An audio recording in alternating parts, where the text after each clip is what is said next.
अस्सलाम वालेकुम क्लास। आज का जो हमारा टॉपिक है वो है लिवर। आज हम लिवर के बारे में पढ़ेंगे। Lever is a form of simple machine.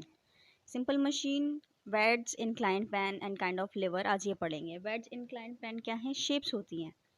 Describe the use of wedges, inclined plane and lever in daily life. हम डेली लाइफ में इनको कैसे इस्तेमाल करते हैं, हम क्यों पढ़ रहे हैं, ये इस सब के बारे में पढ़ेंगे। Look at the following figure and select the object that you would choose to open a can. अब कह रहे हैं इन तीन फिगर्स में से देखें आप कौन सी चीज़ को सेलेक्ट करेंगे कि आप एक कैन खोल सकें। स्पून सेलेक्ट करेंगे, स्टोन्स पत्थर वगैरह सेलेक्ट करेंगे, या फिर एक कैन से खोलेंगे। आप खुद सोचें कैन को आप किस चीज़ से खोलेंगे? पत्थरों से कभी खोलेंगे या किसी कैन से खोलेंगे? आप चम्मच का इस्तेमाल करेंगे या फिर कोई नाइफ़ वगैरह पड़ी हो तो आप उससे खोलेंगे। ऐसा क्यों? ऐसा क्या चीज़ होती है इसमें, इस तरह इससे सही तरीके से क्यों खुलता है, अब ये पढ़ेंगे। अ लेवर is a long bar or a stick which move around a fixed point called fulcrum. Liver जो है एक लॉन्ग बार या स्टिक की तरह होता है जो कि एक पॉइंट के गिर्द घूमता है। अभी मैं आपको डायग्राम से समझाऊंगी, आपको समझ आ जाएगा। उस पॉइंट को फल्क्रम कहते हैं। ठीक है। नाम वगैरह से जो है, मैं पहले भी यही बोल चुकी हूँ, नाम वगैरह से ना डरिया करें और डरा करें। फल्क्रम, ये देखिए, ये डायग्राम जैसे बनी हुई है। इस डायग्राम में क्या हो रहा है, ये स्टोन है यानी कि ये लोड है, और ये बच्चा एफर्ट्स लगा रहा है यानी कि ज़ोर लगा रहा है। अगर हम डायरेक्ट ये पत्थर ये बच्चा उठाए इस फलक्रम और इस स्टिक के बगैर, ठीक है, तो बहुत मुश्किल होगा और बहुत वज़न एफर्ट लगाना पड़ेगा उसको, और बहुत वज़न होगा, नहीं उठ पाएगा। तो क्या कर रहा है, इसने एक बार लाइक स्ट्रक्चर स्टिक लिया है और इस पे वज़न लगाया है। अब ये जो बीच का पॉइंट है ना, ये इसको फलक्रम कह रहे हैं। ठीक है। ये देखें, जैसे ये हमें कैन की एग्जांपल दी है, हम हाथ से एफर्ट लगा रहे हैं, और ये जो है ये हमारा लेवर है, और लोड कहाँ है? यहाँ पे। ठीक है। तो हम जैसे ही ढक्कन को चम्मच को नीचे करेंगे तो यहाँ पे एक फलक्रम है कोने पर, इसके पॉइंट पर, जिसकी मदद से जो है ढक्कन जो है ऊपर की तरफ उठ जाएगा। A lever is a kind of simple machine.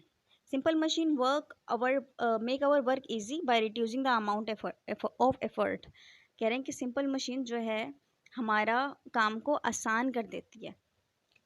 In the given figure the spoon would act as a lever. जो चम्मच है इस फिगर में वो जो है लिवर की तरह काम कर रहा है। The lid which you want to remove is a load. जो ढक्कन हम हटाने की कोशिश कर रहे हैं ना, वो लोड है, और जो चम्मच का कोना है वो फलक्रम है। The fix point corner of the can on which the spoon moves is the fulcrum. ठीक है। वो पॉइंट कॉर्नर जो है चम्मच का, वो फलक्रम है। हाथ जो है हमारे एफर्ट कर रहा है, स्पून जो है हमारा ये आप लेवर कह सकते हैं, और जो ढक्कन है ये हमारा लोड है। ठीक है। The force which you apply to open the load is effort. हम वो जो फोर्स लगाते हैं कि हम कोई भी वज़न उठा सकें, किसी भी तरह से वज़न उठा सकें, तो हम उसे हमारा एफर्ट कहते हैं। ठीक है। Similarly, like man is trying to move a large stone with the help of long rod which act as a lever. अब ये डंडा जो है यहाँ पे लिवर की तरह काम कर रहा है। ठीक है। इंसान एफर्ट लगा रहा है, इसके नीचे जो है ये पॉइंट बीच वाला, ये फलक्रम है, और ये हमारा लोड रखा हुआ है। ठीक है। आगे है kinds of liver. Kinds of liver, अच्छा, ये जो है हमारा डू यू नो में भी यही बता रहे हैं, levers have been use since the prehistoric time of the cultivation, excavation and moving large object. कह रहे हैं लिवर बहुत पुराने ज़माने से इस्तेमाल हो रहा है। ये वही सारी बातें बता रहे हैं कि किसी भी मोटी बड़ी चीज़ को हिलाने के लिए और इन सब चीज़ों के लिए लिवर का इस्तेमाल होता है। इजिप्शियन वगैरह भी इस्तेमाल करते थे। The Egyptian use a lever, 100 tons का वज़न उठाने के लिए लिवर का इस्तेमाल किया जाता था। Liver is kind of simple machine.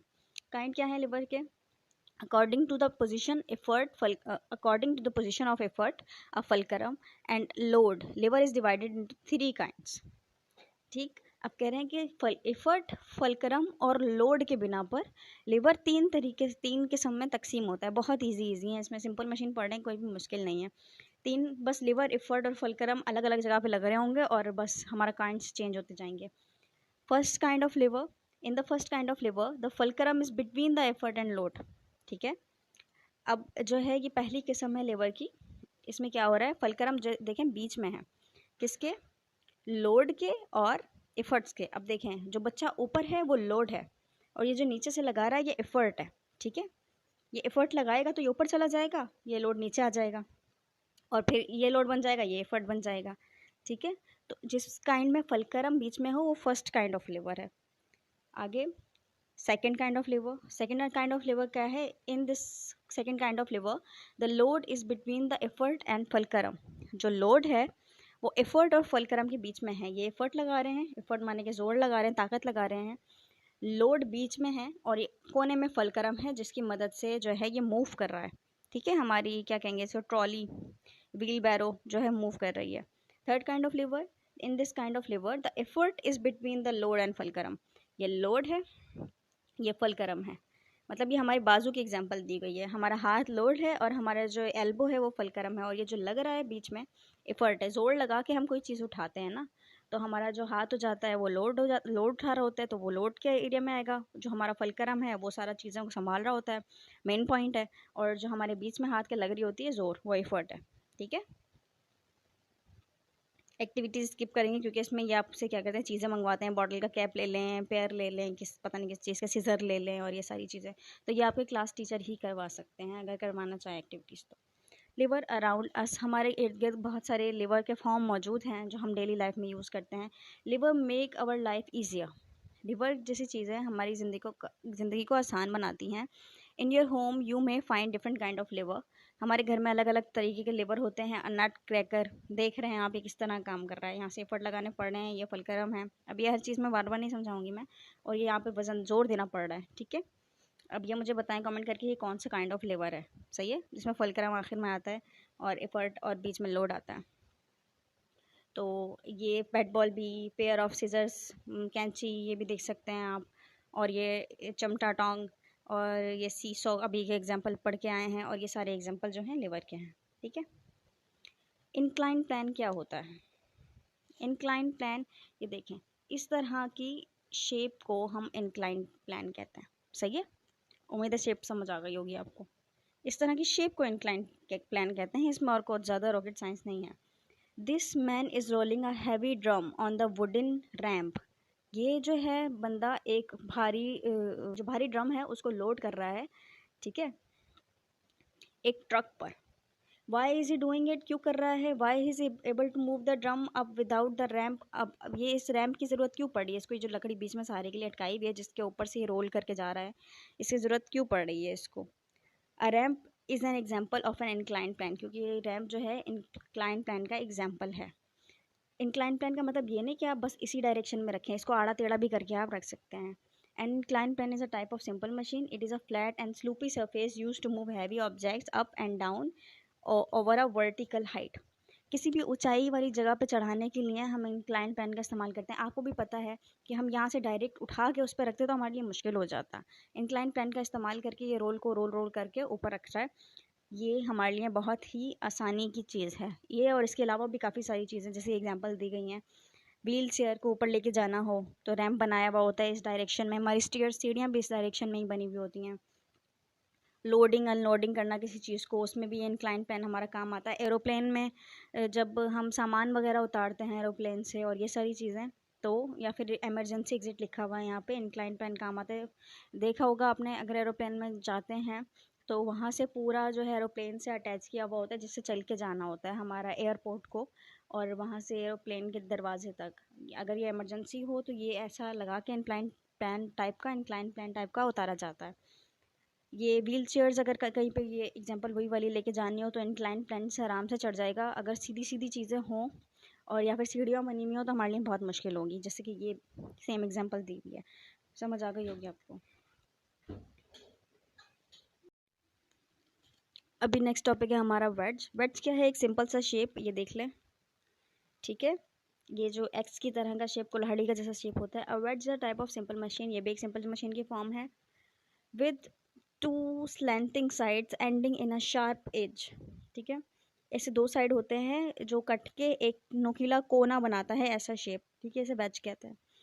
Which cuts the material apart, जो कि चीज़ों को काटने के काम आता है। A wedge has two incline planes, दो इंक्लाइन प्लान पाए जाते हैं। ये देखें, ये वाला और ये वाला इंक्लाइन प्लान। उम्मीद है आपको इंक्लाइन प्लान तो समझ आ गया होगा। ये देखें और ये, ठीक है, दो ऐसी लाइन्स पाई जाती हैं विच जॉइंट्स बैक टू बैक, जो एक दूसरे को ज्वाइन कर रहे होते हैं, ठीक है।